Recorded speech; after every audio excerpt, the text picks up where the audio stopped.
Cá estamos para a gravação do vídeo sobre o Plano de Estudo Tutorado, o PET, do primeiro ano do ensino médio. Então, nós vamos gravar essa videoaula para que a gente tenha aí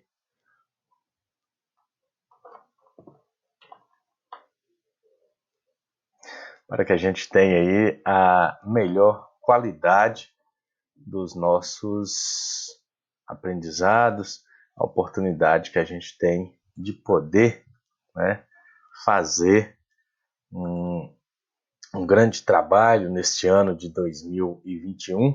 Então, ensino médio, PET 1, primeiro ano. Aí nós temos as boas-vindas aos nossos estudantes. Esperamos que esses estudantes eles tenham lido pelo menos um livro durante as férias e que eles tenham a oportunidade este ano de continuar esse desenvolvimento, porque o primeiro ano é importantíssimo no sentido de preparação para o Enem. E no caso nosso aqui, a Unimontes, ela tem o PAES, o Plano de Acesso ao Ensino Superior, ou Programa de Acesso ao Ensino Superior, o qual você faz aí, são 3 avaliações, no primeiro ano, segundo e terceiro, e lembrando que no terceiro ano tem a redação, essa redação aí vale 50 pontos, é um processo de acesso ao ensino superior aqui da Unimontes, a Universidade Estadual de Minas Gerais. Então, estamos bem satisfeitos em receber nossos estudantes e o que nos interessa é o trabalho de aperfeiçoamento da compreensão e produção de textos, como está aqui no planejamento, o contexto de produção, circulação e recepção. Aí nós temos aí o CBC, o conteúdo básico comum. Nós ainda não estamos com o documento orientador, a política pública da BNCC no ensino médio, e também nós temos o currículo referência de Minas, que é o projeto orientador próprio do estado de Minas Gerais. Então, nós vemos aqui nas habilidades aqui, questão dos gêneros textuais, o aluno conhecer, reconhecer e praticar esses gêneros textuais, e também a questão da tipologia textual, saber diferenciar, saber usar e se consolidar e ser proficiente nessa questão aí importante que é o uso e o pragmatismo em relação à língua portuguesa. Então, a leitura, a produção de textos, que é realmente aí você ser um sujeito importante aí no discurso, no uso da língua. Então, nosso primeiro tema aqui é o anúncio publicitário e carta de reclamação. Então, aí está o exercício da cidadania. O exercício da cidadania por meio dos documentos, dos textos e principalmente o cidadão ele saber que ele é um contribuinte, ele é um pagador de impostos e ele tem a capacidade, ele tem a oportunidade do exercício da democracia e da cidadania. Então, a semana 1 do PET 1 2021, ano 2021, a gente vai recapitular aí o anúncio publicitário, que é importante também, a publicidade, o anúncio, aí entra também num tema transversal do trabalho e consumo, excesso de anúncios podem representar excesso de consumismo, que gera aí muitos problemas, por exemplo, endividamento, excesso de lixo, coisas supérfluas, dívidas no cartão de crédito, são possibilidades que a gente tem que elencar e discutir para que tenhamos uma sociedade sustentável, uma sociedade que tenha aí qualidade de vida. E a carta de reclamação é a solução de problemas problemas de políticas públicas. Uma delas seria, por exemplo, a valorização da escola pública, via Fundeb, via ter internet para os estudantes poderem pesquisar, principalmente nessa pandemia. Nós vemos aí que o governo de Minas está com a tentativa do Conexão Escola 2.0, a internet patrocinada para que os alunos possam acessar de forma que o Estado vai ressarcir, né, pagar para que eles tenham aí o seu direito de estudo, o estudo remoto, né? A internet ainda muito cara e ainda muito ineficiente nesse nosso país, ainda mais os dados móveis. Então, essa carta de reclamação aqui ela é importantíssima, porque nós precisamos aí exercer o nosso direito de cidadão. Aí nós temos aqui a atividade, né? O anúncio, racismo, eu enfrento com verdade. Aí tem aí essas cores que são importantes a gente mostrar para os alunos o que significa essas cores aí. Elas são aí um texto não verbal e significa aí um discurso. A cor preta do racismo, aí vem da raça dos negros, e o vermelho, que representa o quê? O perigo da intolerância, o perigo aí do preconceito, da discriminação, e o preto também representa o luto, a morte de pessoas aí por causa da cor da pele, não só a morte física, mas você anular essas pessoas nos seus direitos, nas políticas públicas. Então isso é importante também, a gente ver essa análise do discurso, essa semiótica aí, para que os alunos tenham uma formação mais múltipla. Então o anúncio aí do Ministério do Estado da Bahia, né, falando da sociedade brasileira, e tem também a questão que eu sempre estou falando para vocês, que é o PET complementar. Então o PET ele vale 60% da carga horária do bimestre e mais os 40%. Então eles já trazem aqui links, eles já trazem aqui sites onde você vai pesquisar. A gente não pode ficar só no PET. O PET é apenas o básico do básico. O aluno ele precisa se libertar do livro didático, se libertar da nossa sala de aula. Então hoje o professor é mediador. Eu estou trazendo aqui possibilidades e ele vai pesquisar e vai ampliar os conhecimentos aí com mais de uma fonte, com mais de uma referência bibliográfica. Aí nós descemos aqui na 2, nós temos aqui, amamos o Wi-Fi grátis. E o governo deveria criar políticas públicas aí, por exemplo, nas praças, em ambientes aí, para que as pessoas tenham acesso à internet de qualidade. Não para a rede social, para coisas supérfluas, mas para pesquisa, para enviar um currículo para uma empresa, para fazer uma pesquisa aí nos classificados, procurar um emprego, nos pontos de ônibus, para saber que hora que o ônibus vai passar, ter informações, ouvir podcasts. Muita gente hoje estuda através de podcasts, baixa, ouve e tem aí o seu estudo garantido. No número 3, nós temos aqui um texto, né, Estados Unidos, 3 de março de 2017. E esse texto ele vai trazer aí uma informação, e lembrando que todos os textos eles têm aí a referência bibliográfica. Então nós temos que mostrar para os alunos,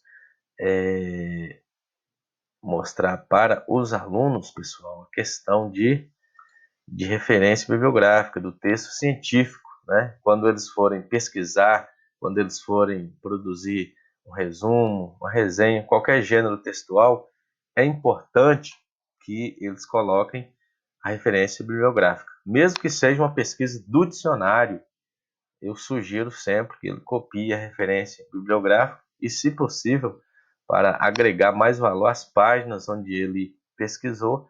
Aí eu vou lá e consigo observar se a pesquisa dele está correta ou não. E aí nós temos as questões, né?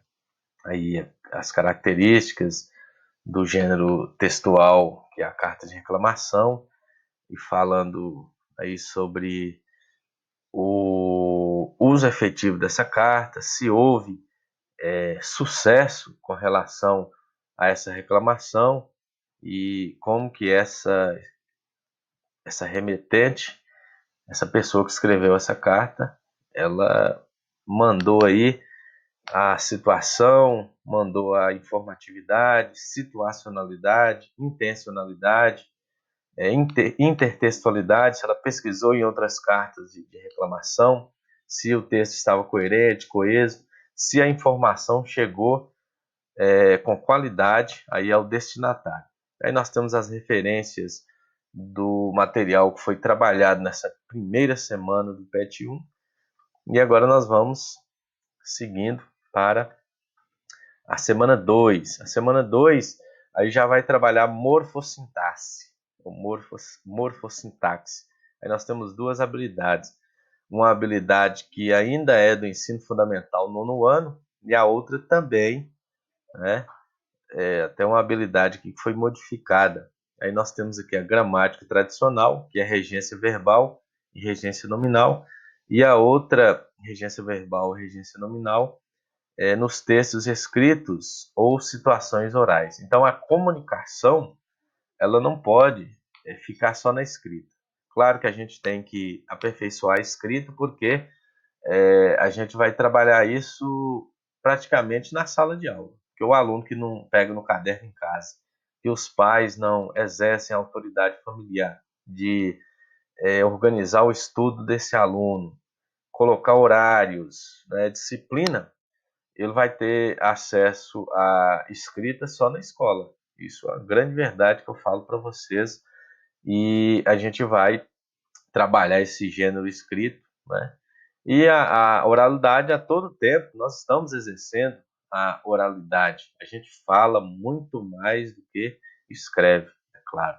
E hoje a gente escreve muito mais aí digitando do que com a ferramenta mais importante que existe nesse mundo até hoje, que é a tecnologia da caneta. A escrita é uma tecnologia e a caneta é o registro, né, a tinta que a gente vai imprimir aí, a lei, a gente vai imprimir aí uma redação, que é o que a gente sabe, e registrar através aí dos documentos, das assinaturas. E a gente trabalha aqui a interpretação de texto e preposição. A preposição é uma classe gramatical, está entre as 10 classes gramaticais. Então, a preposição aí, o aluno tem que saber usá-las para que tenha um texto bem coeso, bem coerente e que leve aí a sua intencionalidade, a situacionalidade, a informatividade, a intertextualidade e que esses fatores de textualidade façam parte aí de um texto que gere comunicação. Então nós temos aqui um texto que é Compensação de Cecília Meirelles. Aí a gente instrui também que se leiam mais textos, livros de Cecília Meirelles. Lembro que para o vestibular 2002 na Unimontes, qual eu fui aprovado, nós lemos Romanceiro da Inconfidência, né, que trata da Inconfidência Mineira por um olhar mais literário, mais romântico, assim, entre aspas, na visão aí da escrita poética, a função poética da linguagem, a escolha e seleção de palavras num documento literário que se torna histórico. Então, pede aí para identificar o tema principal do texto, aí nós temos a questão aí dos descritores, né, trabalhar aí o gênero textual, o tema do texto, a tese. Aí nós temos vários gêneros, né? Vários descritores que imbuiam-se nos gêneros textuais. Então, isso é muito importante. Número 2, ler o texto e fazer o que se pede. Então, nós temos na letra A a questão da variação linguística, que é importante para você conhecer a sua língua dentro do seu próprio país. Então, nós temos várias variações linguísticas. A variação linguística oral, a variação linguística escrita, variação linguística padrão da gramática e do dicionário, variação linguística social, a pessoa que tem mais acesso à escolaridade, a que tem menos, a variação linguística de gírias, de cunho profissional, variação linguística de sexo, masculino e feminino, variação linguística etária, então cultural, as palavras mudam, as palavras elas se adaptam à comunicação das pessoas, então é mais um tema complementar. Entra no PET complementar aí a variação linguística. Aqui embaixo nós temos a gramática tradicional, que é estudar e identificar as preposições, elas estão em negrito, as referências e sugere-se, né, a um link de gramática tradicional como atividade complementar. Semana 3 ela vem na leitura, análise linguística e semiótica. Aí nós temos aqui, ó, o gênero narrativo, a crônica. Então, o gênero textual crônica, que faz parte da tipologia textual narrativa. Aí nós temos a habilidade aqui, pessoal, do ensino fundamental terceiro e quinto ano. Olhe para vocês verem como que está interessante o planejamento. O aluno ele vai tendo como se fosse uma revisão para ele consolidar essas habilidades aqui. E depois nós temos aqui uma do sexto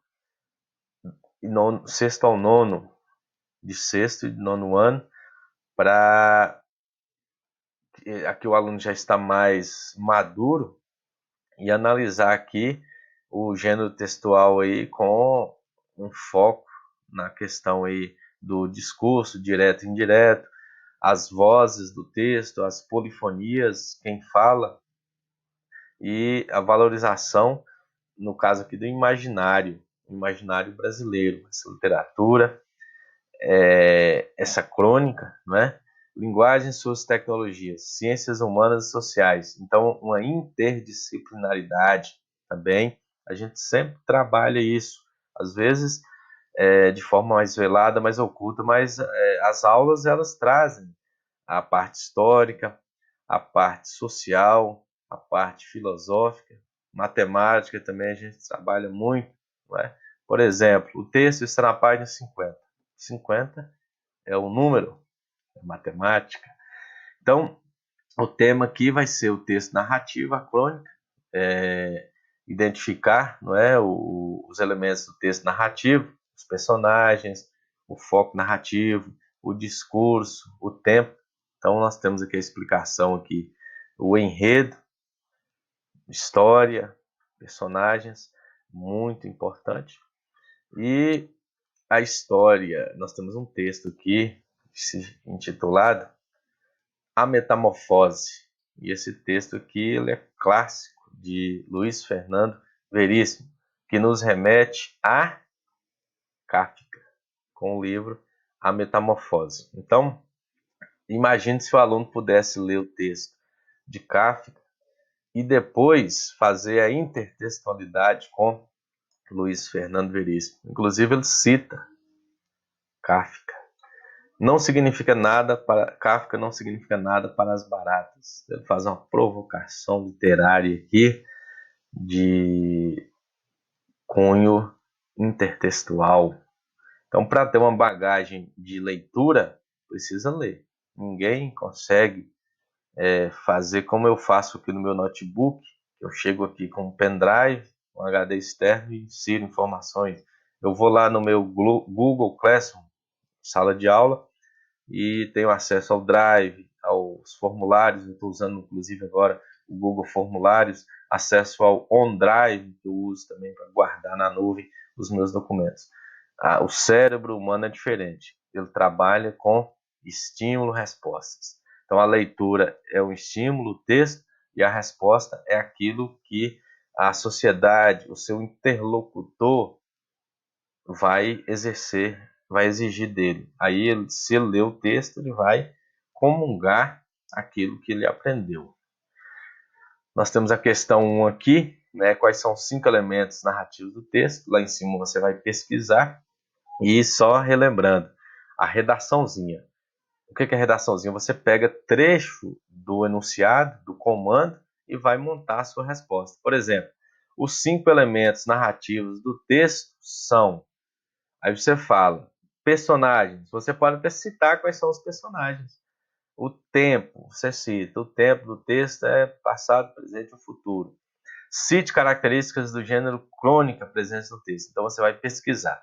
As características do gênero crônica presentes no texto são... Aí você escreve e, se possível,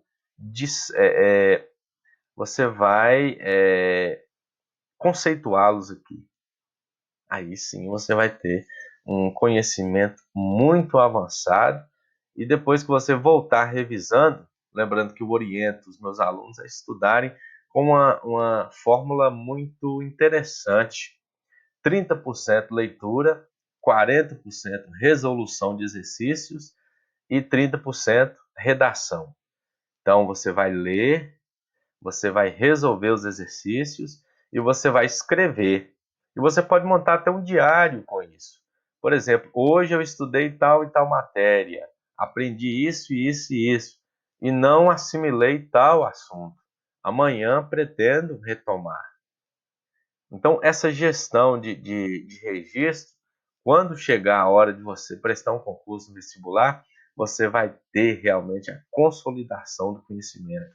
Eu sempre estudei assim e, graças a Deus, foi aprovado em vários concursos. E estou na educação porque é uma semente, né, que a gente vai plantando aí. Vamos colher, sim, grandes cidadãos, grandes personalidades, grandes seres humanos, servos de Deus. Depois fala da voz textual, não é, os tipos de narradores, e fala aí do narrador personagem, narrador observador e narrador onisciente. Então a gente vai ter que lançar a mão do material complementar aqui para explicar como se classificam, como são definidos esses narradores. Depois nós temos aqui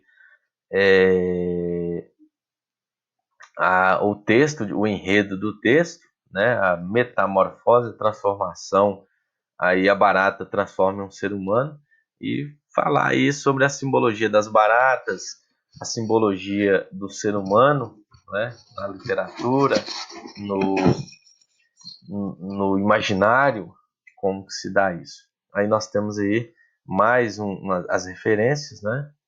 Para a gente poder embasar melhor o nosso estudo. Semana 4, compreensão e produção de textos, contexto de produção, circulação e recepção de textos. Também aí a gente lembra do CBC, conteúdo básico comum. A habilidade, ler textos de diferentes gêneros, considerando o pacto de recepção de textos. Aqui a gente vê o CBC. E leitura e interpretação de textos, que é o básico. E, novamente, interdisciplinaridade, que é aí com ciências humanas e sociais. A gente trabalha aí o tempo todo com esse diálogo com as disciplinas. Aí nós temos aqui falando aí de questões políticas, sociais, econômicas, né? E a questão do pertencimento do cidadão, do estudante, às causas do país, a marginalidade das pessoas, a invisibilidade das pessoas, né? E o estudo como forma de inserção social e de protagonismo das pessoas na política, na profissão, na cidadania. Então, temos um texto aqui de Miriam Beixo Mota, também de Patrícia Ramos, sobre a questão de mulheres, uma reflexão, e tem aqui o exercício, né, sobre a mulher, como foram tratadas na sociedade colonial e imperial. No meu canal do YouTube, há também uma live aí sobre o Dia Internacional da Mulher, com os professores Fábio Francisco Batista, o professor Isaac Júnior e a professora Uliana. Nós trabalhamos aí o tema da mulher, a mulher na história, a mulher hoje, e é importante também, se vocês puderem assistir, está lá no meu canal do YouTube. O que faz com que as mulheres dessa época enfrentassem contrariedades diárias. Então, interpretação no texto, ou questão do machismo, e ele pede que o material complementar para você ir à internet e ver aí o que é machismo, conversar com os pais e com a família, com as pessoas, para haver aí uma maior quantidade de opiniões. E pediu aqui para a gente fazer um pequeno texto, né, sobre práticas machistas e a questão da valorização da mulher. Então, o Dia Internacional da Mulher é um dia importante, mas todos os dias são dia de respeito e tolerância, dia de direitos humanos. E finda-se o PET 1 e ele vai continuar, é claro, porque isso é só 60% do que o governo planejou. O nosso planejamento ele vai continuar com os 40%, porque o PET agora é bimestral. Espero que tenham gostado. Inscreva-se no nosso canal do YouTube e é preciso muito trabalho, muito envolvimento para que tenhamos uma sociedade cada vez mais letrada, uma sociedade que tenha aí o real conhecimento do que é o cidadão, a cidadania, e é a escola onde a gente pode fazer esse diferencial.